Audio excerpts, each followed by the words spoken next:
안녕하세요. 운전하면서 귀가 심심할 때면 남들 사는 이야기를 들으며 내 처지를 위로하기도 하고 적적한 시간을 달랜답니다. 평소에 항상 듣기만 하다가 이번에는 저의 이야기도 해볼까 싶어서 사연을 적어보네요. 가방끈이 짧아서 글솜씨도 부족하고 배운 것도 없어서 수려한 표현은 못 쓰지만 너그러이 이해해 주시길 바라겠습니다. 저는 21살에 결혼했습니다. 저보다 1살 어린 여자와요. 동대문 지하 1층에서 전 구두를 고치고 닦는 일을 했어요. 참 힘든 일이었지요. 그때 당시에는 지하에 제대로 불도 안 들어왔고 공기를 환기시킬 만한 설비도 없어서 쾌쾌한 먼지구멍에서 매일 기침을 하며 일했거든요. 사장님은 어찌나 무섭던지 제가 조금이라도 힘든 기색을 보이거나 집중을 안 하는 게 보이면 바로 손바닥이 날아왔습니다. 그 손바닥이 무서워서 저는 항상 온몸에 바짝 힘을 주고 허리를 꼿꼿이 세워서 구두를 닦았어요. 척박한 환경에서 제 삶의 유일한 낙은 바로 걸어서 10분 거리에 있는 미싱 공장 단지에서 일하는 한 처자였죠. 구두가게에서 일하는 사람들은 남자들이 많았고 미싱 공장에서 일하는 사람 대부분이 여자였어요. 그래서 자연스럽게 만나게 되었죠. 첫눈에 그녀를 보자마자 저는 사랑에 빠져버렸고 월급도 별로 없는데 받는 돈은 전부 다 그녀를 위해서 쓰곤 했답니다. 불장난 같은 사랑을 1년 하니까 함께 살고 싶더라고요. 동거는 무섭고 차라리 결혼하는 게 낫겠다 생각했습니다. 청혼했고 서울에 올라와서 외로이 살고 있는 저희 둘에게는 서로가 유일한 가족이었거든요. 저의 청혼을 받아준 그녀와 없는 형편에 작은 단칸방을 마련했어요. 돈이 없어서 멋진 웨딩드레스를 입혀주진 못했지만 꼭 언젠가 성공해서 반드시 세상에서 가장 아름다운 드레스를 입혀주겠노라 약속했답니다. 명동성당 앞에서 꼭 잡은 두 손으로 약속했어요. 검은 머리 팥불이 될 때까지 행복하게 살겠노라. 결혼으로 시작한 제 2의 인생을 잘 살아보겠노라 하고요. 성당 주변에서 들려오는 큰 종소리를 들으며 아내가 된 그녀와 손을 잡으며 데이트를 했답니다. 먼지가 쾌쾌 쌓이고 날리는 일터에서 싹트는 사랑은 잿빛의 세상을 무지갯빛으로 만들어 주었어요. 아내는 제 아이를 가졌습니다. 하지만 아이를 가진 여자가 미싱 공장에서 일하는 것은 쉬운 일이 아니었어요. 하필 아내가 거의 만삭이 되어 갔을 때 날씨가 여름이었고 찌는 듯한 더위에 작업실 한켠에 산더미처럼 쌓인 옷들과 먼지들, 그리고 다닥다닥 들려오는 기계 소리는 임신한 임산부한테 너무 힘든 환경이었습니다. 결국 아내는 유산조짐을 보였어요. 산부인과에서는 산모 건강도 안 좋고 몸이 많이 망가졌으니 아이 낳기 3달 전에는 일을 그만두고 집에서 쉬는 게 낫겠다고 하더라고요. 아내는 일을 그만두고 몸조리를 하다가 아이를 낳았습니다. 아이가 태어나자마자 저를 부르는 의사의 표정은 좋지 않았어요. 이걸 어떻게 말해야 할지. 왜요? 무슨 일이죠? 아이는 구순 9개월, 그러니까 윗입술이 갈라진 상태로 태어났습니다. 원청이라고들 많이 말하죠. 뱃속에 있을 때 영양 공급이 부족하거나 유전적인 이유 때문일 수도 있다고 하더라고요. 생후 2달이 되기 전에 수술을 받아야 했습니다. 아내는 절망했고 어마어마하게 비싼 수술비에 심장이 쿵 내려앉았죠. 소식을 들은 아내의 미싱 공장 동료들이 십시일반 돈을 모아서 전달해 주었고 또 아내의 지인분이 이야기를 듣고 거금을 보태 주었어요. 아이 수술은 잘 끝나게 되었습니다. 아픈 아이를 건강하게 키우기 위해서 아내는 전업주부가 되었습니다. 하지만 저 혼자 벌어서 아이를 키우는 게 쉬운 일은 아니더라고요. 분유값에 기저귀, 그리고 매달 맞아야 하는 주사는 어찌나 비싸던지 단칸방에서 시작한 신혼생활이었지만 들어가는 생활비를 감당하지 못한 저희 가족은 지하방으로 옮겼어요. 아내한테 언제 복직할 생각이냐고 묻고 싶은 마음이 턱끝까지 차올랐지만 꾹 참았습니다. 단칸방은 참고 살 수 있었지만 이제는 햇빛도 제대로 안 들어오는 지하방에서 아기랑 사는 걸 생각하니까 너무 힘들어. 내가 더 열심히 할게. 산후 우울증이 온 아내는 가난한 환경에 신경질을 냈어요. 아내의 그런 짜증을 저도 공감했지만 지금 당장 해줄 수 있는 게 없어서 너무 미안했습니다. 아이가 아마 8개월 때였을 거예요. 엄마 거리던 시절에 아내는 집을 나갔습니다. 일이 끝나고 집에 들어오니 불도 안 켜져 있고 조용하더라고요. 여보? 여보? 아무 소리도 들리지 않았습니다. 밤 11시까지 기다리다 못해 결국 저는 경찰에 신고했지요. 경찰은 어른 한 명이 사라진 것도 아니고 엄마가 아이를 데리고 잠깐 기분 전환하러 나간 것 같으니 더 기다렸다가 실종 신고하라고 하더라고요.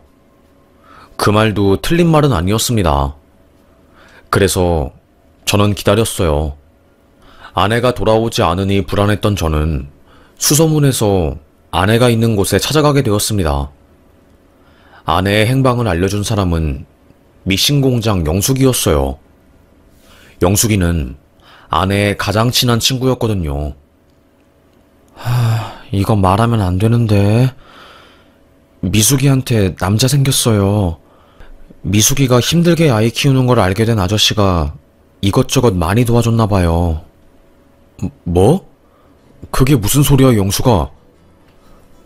몰라요. 난 더 이상 말 못해요. 아내가 있을 거라고 알려준 주소로 달려갔습니다. 저는 쳐다도 못 볼 좋은 집이었어요. 그 시대에 마당도 있고 누가 봐도 부잣집이었습니다. 심호흡을 하고 초인종을 눌렀어요. 그때 누가 빠르게 계단을 내려오면서 문을 열어주더라고요. 아내였습니다. 어쩌자고 여기까지 온 거야? 당신 대체 여기서 뭐 하는 거야? 말 한마디 없이 애 데리고 어딜 갔어? 내가 식탁 위에 쪽지 올려놨잖아. 아내는 가난한 제가 질렸고 사는 게 힘들어서 도망쳤다네요. 시궁창 같은 인생을 이때 아니면 못 벗어날 것 같아서 준식이를 데리고 갔답니다. 자기를 도와주는 아저씨가 있는 집으로요. 그 아저씨는 키다리 아저씨 같은 존재고 2번의 이혼 끝에 혼자 살고 있어서 집에 방도 많이 있다고 하더라고요. 이건 아니야. 이건 아니야. 내가 당신이랑 우리 아이 위해서 열심히 일하고 있잖아. 그때 그 집에서 한 남자가 나왔습니다. 아내는 제 손이 아닌 그 남자의 손을 턱 잡았고요. 알고 보니 저희 아들 원청이 수술비를 보태준 사람 중에 한 분이 그분이었더라고요. 조금 더 좋은 환경에서 아이를 잘 키울 수 있도록 자기가 많이 도울 테니 걱정 마시라고 하대요. 기가 막히고 울분이 터졌지만 어쩌나요. 나보다 훨씬 더 잘 살고 우리 아들 수술비도 못해준 그놈에게 아내를 넘겨줄 수밖에 없었습니다. 아내는 저의 가난이 너무나도 싫다고 하였고 아픈 아들을 잘 키우기 위해서 이런 선택을 했다고 말을 했으니 저도 반대할 수 없었어요. 전 혼자 힘으로 아이 수술비도 전부 마련하지 못하는 능력 없는 아빠이자 남편이었으니까요. 제 속을 모르는 주변 사람들은 오히려 잘 됐다고 하더라고요. 차라리 그 집에 가서 아이가 크는 게 더 교육적으로 좋을 것 같다면서요. 그들의 말이 맞았습니다. 가방끈도 짧고 정규 교육 과정이라고는 국민학교 나온 게 전부인 저였으니까요. 그 이후로 저는 아들을 보고 싶어도 보지 못했답니다. 저에게 말을 하지도 않고 홀라당 제 아내와 함께 다른 곳으로 이사를 가버렸으니까요. 상실감을 느끼는 것도 저에게는 사치였어요. 그만큼 먹고 살기 힘들었기 때문에 구두가게로 다시 들어가 일을 했습니다. 마음이 아프니 몸도 아픈 걸까요? 그 사건 이후로 자꾸 기침이 나고 어지럽고 가래가 꼈습니다. 일을 하면서 자꾸 기침을 해대니 주변 사람들도 불편해했어요. 무엇보다 사장님이 싫어했습니다. 그러던 도중에 갑자기 기도가 조여오면서 숨이 안 쉬어졌고 쓰러졌어요. 구급차에 실려 병원에 간 저는 폐에 찬 염증으로 인해서 호흡곤란이 왔다는 판정을 받았습니다. 먼지에 구두약이 풀풀 날리는 환경에서 일한 것 때문에 몸에 이상이 생긴 거였대요. 의사는 당장 일을 그만두라고 계속 일하면 30이 되기 전에 죽을 수도 있다고 하더라고요. 어떻게든 밖에서 할 수 있는 일을 찾으라고 했습니다. 다음날 사장님에게 상황을 설명하고 일을 못하겠다고 했어요. 제 뺨을 때리더라고요. 고막이 얼얼해질 때까지요. 일도 못하는 놈 받아줘서 사람 만들어줬더니 기술만 쏙 빼먹고 다른 업체 가려고 연기한다고 저를 비난했습니다. 아닙니다. 정말로 아닙니다. 하늘에 있는 엄마에게 한 점 부끄러움 없습니다, 저는요. 사장님은 저를 믿지 못했고 그날 저는 다시는 구두수선 일을 못하게 해주겠다고 으름장을 내는 사장님에게 손가락이 짓밟혔어요.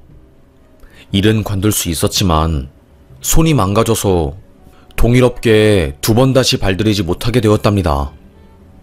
아는 형님께서 저의 사정을 듣고 과일 장사를 해보는 게 어떻겠냐고 물어보시더라고요.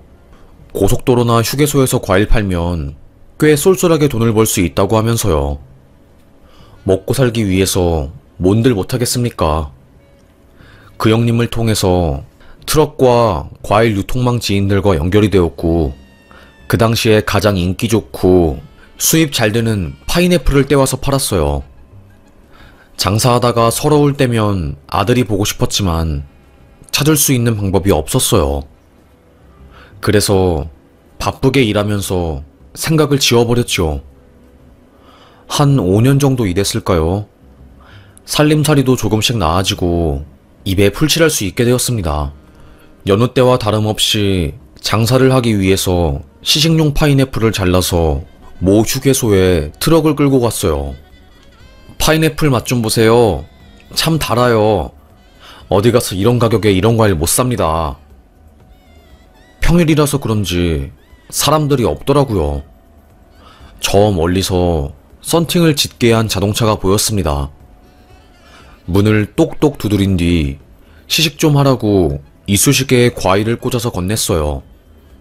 창문을 살짝 연 조수석에 앉은 한 청년은 아 됐어요. 이런 거 안 사요. 퉁명스럽게 대답을 하고 창문을 올리더라고요. 그런데 그 찰나의 순간에 저는 믿지 못할 광경을 봤습니다. 창문 사이로 보이는 뒷좌석, 거기에 쓰러져 있는 한 아이. 땀을 뻘뻘 흘리며 온몸이 줄럭 젖어 있었어요. 손은 밧줄로 칭칭 감겨 있었고요. 그 아이 얼굴을 본 순간 너무 놀랐습니다. 입술에 난 구순 9개월 수술 흉터 자국, 그리고 나를 쏙 빼닮은 눈매와 짙은 눈썹, 그리고 오똑한 코는 제 아들이 틀림없었어요. 아주 어릴 때 헤어진, 돌 갓 지났을 때 헤어진 아들이었지만 저는 직감적으로 알 수 있었습니다. 저 아이가 내 아들이라는 것을요. 제가 다시 창문을 쾅쾅 두드리며 문을 열어달라고 하자 차가 슝 하고 출발했습니다. 저도 바로 트럭을 몰고 그 차를 따라갔어요. 1시간 정도 운전했을까요? 그 자동차는 순천 한 시골 건축자재가 널브러져 있는 곳에서 멈췄습니다. 운전석에서 나온 남자의 얼굴을 본 순간 저는 깜짝 놀랐어요. 몇 년 전 아내가 저를 버리고 선택한 남자였기 때문이었지요. 당신, 뭐야? 누구야? 목청이 찢어질 듯이 크게 소리 지르는 저를 쳐다본 그 남자는 깜짝 놀랐습니다. 아니, 당신이 어떻게 여기를 와? 어? 저 아저씨, 아까 휴게소에서 아빠가 잠깐 들렀을 때 나보고 파인애플 사라고 호객행위 한 사람인데? 조수석에 탄 남자는 그 남자의 친아들이었어요. 아내의 재혼남이 전처와의 사이에서 낳은 아이였지요. 그리고 제 아들은 밧줄에 묶여서 뒷좌석에 방치되어 있었고요. 뭐하는 짓이냐고 내 아들을 왜 이렇게 하대하냐고 물었더니 어처구니 없는 대답이 돌아왔습니다. 입 떡 벌어지게 돈 자랑을 하던 그 남자는 사업이 쫄딱 망해서 폐건축 자재를 모아서 재활용하는 일을 하면서 입에 풀칠하고 있었던 거였어요. 그래서 처음에는 제 아들을 무척이나 잘 돌봐주었지만 먹고 사는 게 힘들어지니 눈엣까지 취급을 한 겁니다. 제 전 와이프도 더 잘 살려고 다른 남자에게 갔지만 사업 실패로 살림살이가 어려워지니 아이 돌보는 것을 포기했다고 하더라고요. 아무런 죄도 없는 아들은 짐덩이 취급을 당하면서 그 집에서 학대를 당했던 모양입니다. 그 어린 나이에 학대의 기억으로 인해서 공황 발작이나 간질 증세가 종종 올라왔대요. 그래서 아이가 또 발작을 일으키면 귀찮아지니 손과 발을 밧줄로 꽁꽁 묶어서 뒷자리에 휙 내던진 거였고요. 초등학교 갈 나이가 훌쩍 지났는데 학교에 가지도 못하고 질질 노예처럼 끌려다니는 아들이었습니다. 이럴 거면 나한테 내 아들 보내. 당신이 잘 키워준다고 해서 맡겼더니 이게 뭐냐고. 서울로 다시 올라간 저는 아내와 그 남자를 만나 삼자대면을 했습니다. 전 아내는 전과는 확연하게 다른 얼굴을 하고 있었어요. 고집불통에 얼굴에 욕심과 화가 그득그득하게 붙은 모습이었습니다. 관상 따라 팔자가 정해진다는 말이 있잖아요. 제 전 아내의 팔자가 기구하니 관상도 고약하게 변한 거였습니다. 이판사판이라고 될 대로 되라는 태도를 가진 아내는 혹덩이 같은 아들을 데리고 가라고 했고 저는 아내에게 화를 냈습니다. 사람이 엄마라는 여자가 어찌 그렇게 무책임하냐고. 잘 돌보겠다고 약속해놓고서는 아들을 데려갔으면 잘 키워야지. 이게 뭐냐고 화를 냈죠. 결국 저는 아들을 다시 데리고 왔고 아내와의 연은 완전히 끊어버렸습니다. 그래도 전에는 사랑이라는 감정이 남아있었지만 아들이 어떤 환경에서 커왔는지 알게 된 이후로는 분노뿐이었어요. 원래 구순 9개월, 원청이 수술은 생후 한 달 전후로 1차 수술을 한 뒤에 6개월 동안 코에 보형물을 넣어야 해요. 그러지 않으면 코 구축이나 입술 모양 때문에 변형이 와서 얼굴 균형이 흐트러지거든요. 그런데 아내는 코 보형물 6개월 동안 넣는 것도 안 한 모양이더라고요.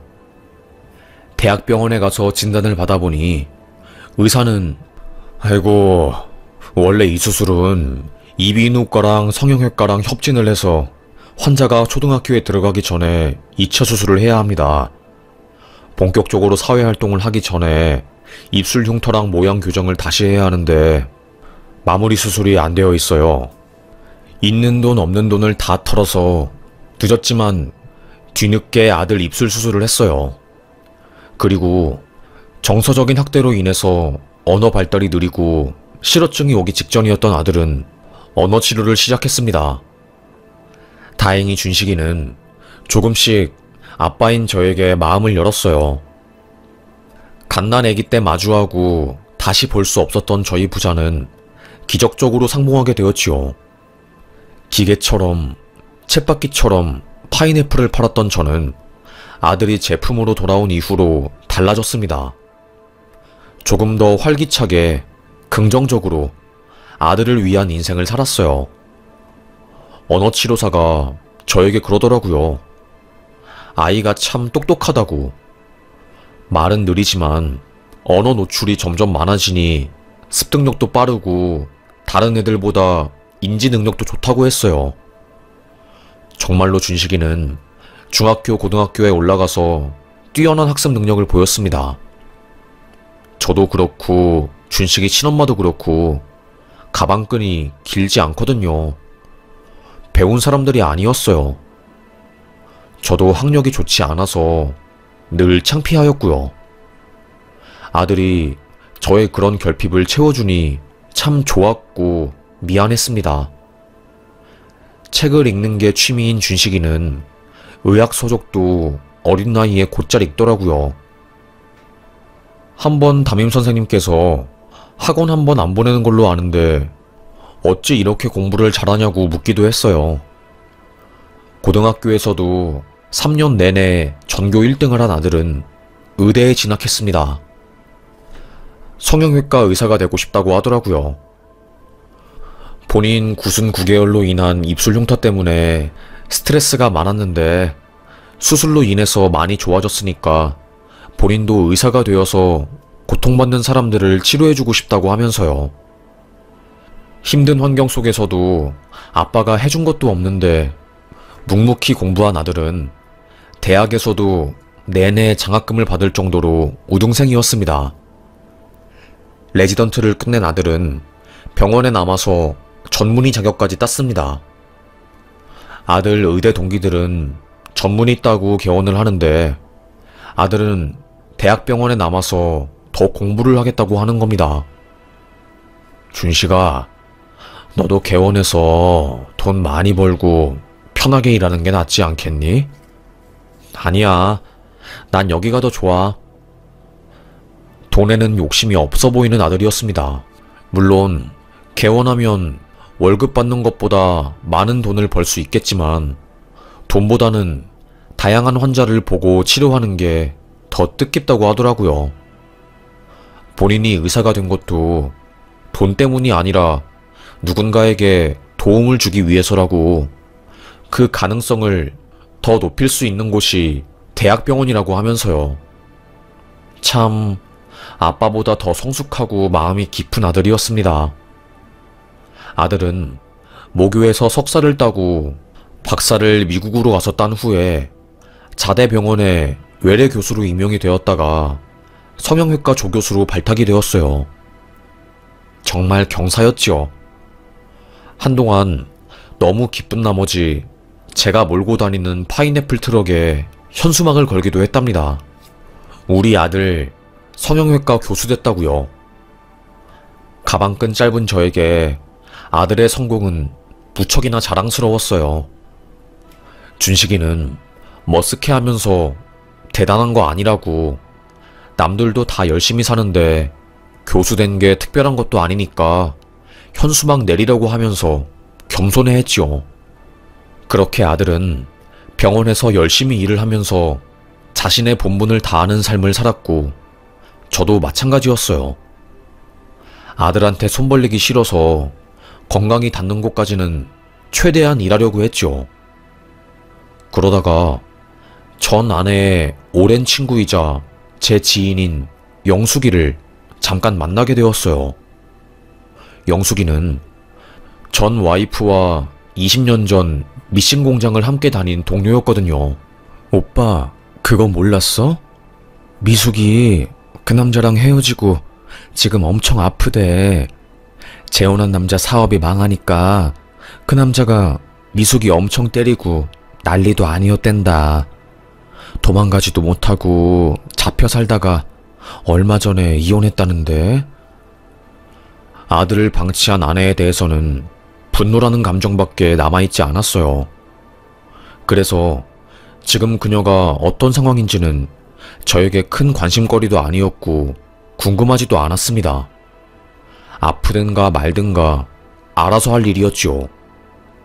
며칠 후 갑자기 아들에게서 전화가 왔습니다. 할 말이 있으니 시간 날 때 병원에 잠깐 오라고 하더라고요. 아들 무슨 일이야? 왜 그러는데? 물어보아도 아들은 만나서 이야기하고 싶다며 말을 아꼈습니다. 그날 저녁 병원으로 간 저는 아들을 만나 충격적인 이야기를 들었습니다. 애 엄마, 그러니까 저의 전처가 루게릭병으로 입원을 했다는 거예요. 제 아들이 일하는 병원에요. 루게릭병은 근육이 점점 빠져서 호흡기 근육까지 못쓰게 되어 죽게 되는 병이었거든요. 큰일이야. 루게릭이 약값도 보험이 안 되고 환자도 그렇지만 보호자도 엄청 힘든 병이거든.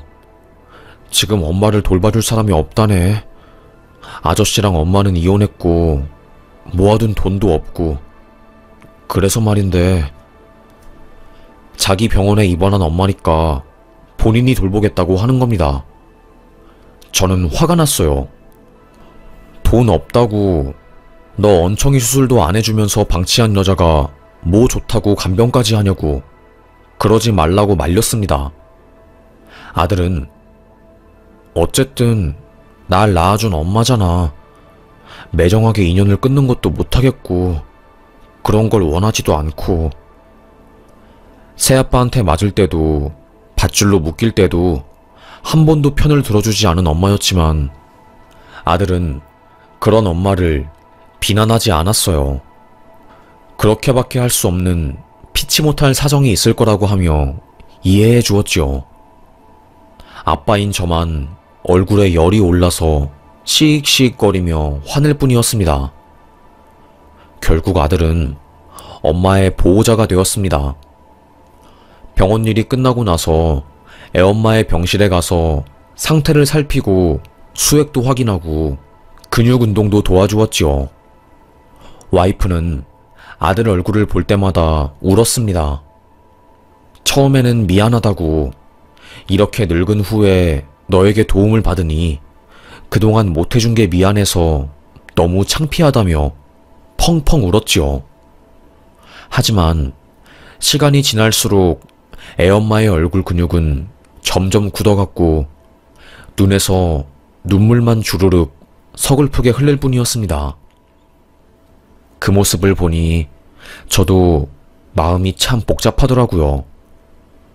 한때 사랑했던 사람이었지만 너무나도 미워하는 심정에 지금 내가 할 수 있는 것은 아무것도 없지만 착한 의사 아들이 엄마를 돌봐준 덕에 내 죄책감이 조금 덜어지는 것 같아서 참 고마웠습니다. 애엄마는 딱 3년을 살고 갔어요. 병원에서는 소문이 났죠. 정말 효자라고, 이런 효자도 없다면서요. 아들 입술 수술도 그 병원에서 받았기 때문에 저와 아들의 가정사를 병원 관계자들은 대부분 알고 있었어요. 그래서 엄마의 간병을 하는 아들을 더 대단하게 본 것이었죠. 장례식, 입관, 발인 때는 눈물 한 방울도 안 흘리던 아들은 장지의 엄마를 모시고 나서 마지막으로 삽을 덮은 후에야 어린아이처럼 펑펑 울었습니다. 우리 아들이 의젓해 보였지만 참 힘들었구나. 열심히 어른스럽게 여기까지 버틴 거구나 싶었어요. 맘껏 울었는지 눈물을 탁탁 털고 일어난 아들은 엄마에게 마지막 인사를 마치고 집으로 돌아갔어요. 그 이후에 마음이 심란했던 것인지 해외 의료봉사를 가겠다고 하더라고요. 교수들은 안식년이라는 게 있는데 안식년 동안에 1년 동안 밖에 나가 있고 싶다고 하면서요. 아빠, 우리나라는 9순 9개월 수술이 잘 되어 있고 이제는 의료보험도 되어서 걱정 없지만 해외는 아직도 힘들거든. 나처럼 태어난 아이들에게 도움을 주고 싶어. 그래도 힘들지 않겠니? 해외 나가서 의료봉사하면 힘든 일도 많을 거고 날씨도 더울 거고 아빠는 걱정되는데. 그래도 의대 입학하고 나서 로망 중에 하나가 의료봉사였는데 지금까지는 바빠서 못 갔으니 이제는 가고 싶어. 아들의 뜻은 확고했습니다. 저로서는 걱정이 되었지만 마지못해 허락해 주었어요. 저는 나이 반백이 되어서도 우리 아들이 안전했으면 좋겠고 잘 살았으면 좋겠었는데 아들 녀석은 본인을 초월해서 남을 도와주는 성숙한 마음을 가졌던 거였죠. 아빠였지만 아들에게 참 배울 점이 많았습니다. 1년 동안 해외에서 많은 아이들에게 수술을 해주고 돌아오니 준식이는 그 분야 전문가가 되어 있었어요. 해외에서도 토픽으로 아들의 봉사와 헌신에 대해서 인터뷰하고 한국에서도 꽤나 많은 강연을 다녔습니다. 병원과 협약을 맺어서 가정 형편이 어려운 아이들에게는 무료로 수술을 해주기도 했고요. 너무 헌신적으로 일하는 아들이 때로는 미련해 보였어요.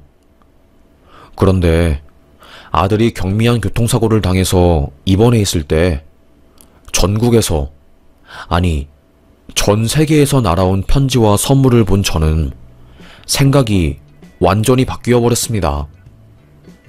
아들은 미련한 게 아니라 똑똑한 거였어요. 정말로 간호사뿐만 아니라 병원에 있는 모든 의사들이 아들의 병실에 와서 안부를 물을 정도였죠. 경미한 교통사고임에도 불구하고 주변 사람들의 걱정을 한 몸에 받을 정도로 주변 사람들이 아들을 소중하게 여겨준 거였어요. 해외에서도 소식을 들은 아이들, 아들의 수술로 인해서 새로운 입술을 가지고 살게 된 아이들이 고사리 손으로 편지를 써보낸 거였죠. 한국에 있는 학생들도요. 그 편지를 하나하나씩 읽으며 병실에 누워 시간을 보내는 아들을 보니 참 많은 생각이 들었습니다. 나는 너를 보면서 아직도 인생을 배운다. 내가 너의 아빠지만 어쩔 때는 아들이 더 어른스러울 때가 있어. 저는 전처를 용서하지 못하고 가슴에 분노를 가지고 살아가느라 화병이 나고 우울증에 걸렸었거든요. 하지만 아들은 자기를 그렇게 괴롭힌 새아빠와 엄마에게 화 한 번 안 내고 그럴 수도 있고 내가 생각하지 못한 그들의 사정이 있을 거라고 용서하였습니다. 그래서 끝까지 엄마에 대한 도리와 예의는 지키면서 본인의 마음도 챙긴 아들이 참 대단해 보였어요. 게다가 본인 일도 소홀히 하지 않고 세계를 돌아다니면서 의료기술을 봉사하고 대한민국을 알렸습니다. 9순9계열 흉터로 인해서 남들이 기피하는 얼굴을 가지게 되었지만 웃음을 잃지 않았고 자신의 아픔을 환자에 대한 공감을 할 수 있는 자양분으로 삼으면서 아들은 더욱더 성숙하고 멋진 의사가 되었네요. 교통사고 치료를 다 끝낸 아들은 다시 병원에서 일을 시작하게 되었고 얼마 전에는 결혼까지 했네요.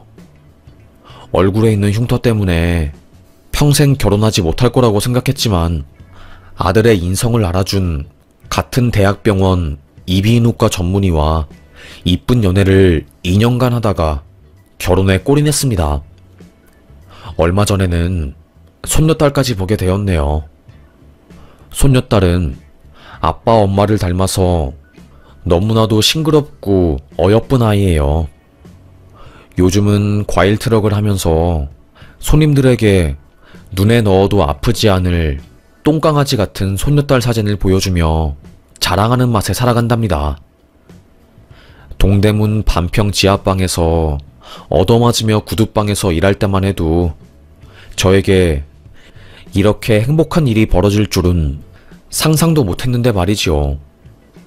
어느새 제가 흰머리가 희끗한 할아버지가 되어서 참 이쁘고 사랑스러운 손녀도 품 안에 넣어보고 의사 아들 덕에 자랑거리도 생기고 참 감사합니다. 내 마음에 상처를 준 사람이 있다고 해도 똑같이 그 사람에게 상처를 줄 필요는 없는 것 같아요. 제 아들이 엄마한테 보여준 행동을 보면 그들이 비열하게 나와도 우리는 품위 있게 가야 한다고 말한 누군가의 말이 떠오른답니다. 저도 아들의 그런 마음을 본받아서 주말에는 과일 장사하고 남은 과일들을 가지고 보육원에 가서 기부를 한다거나 제가 잘 아는 신발수선 재능 기부를 하는 식으로 살고 있네요. 베풀면서 사니까 제가 이 세상에서 필요한 존재가 된 것 같고 그래서 덜 외롭고 덜 힘드네요. 사는 게 호락호락하지 않고 눈물 나고 죽고 싶은 순간도 많았지만 시간이 흘러 고통스러운 상황을 흘려보내니 숨통이 트이는 날도 오는 것 같아요. 그래서 어찌 보면 누구를 미워할 시간에 나를 더 사랑하고 남에게 사랑을 베푸는 시간에 집중하는 게 정말로 승자의 태도다 라는 생각을 한답니다. 동대문에서 와이프를 만나서 아이를 낳고 트럭 장수가 될 때까지의 제 인생 이야기를 써보니 참 마음이 오묘하네요. 인생의 교훈을 배웠어요. 최고의 복수는 내가 행복하게 잘 사는 것, 그리고 용서하는 거라고요. 오늘도 용서하고 감사하고 사랑하며 하루를 보내겠습니다. 긴긴 저의 이야기 끝까지 들어주셔서 무척 감사합니다. 지루하지는 않으셨는지 걱정이 되네요. 가방끈이 짧아서 글솜씨도 부족한데 최대한 노력해보았으니 따뜻한 마음으로 바라봐 주시길 바라겠습니다. 저는 여기서 사연 마치겠습니다. 감사합니다. 오늘도 행복하세요.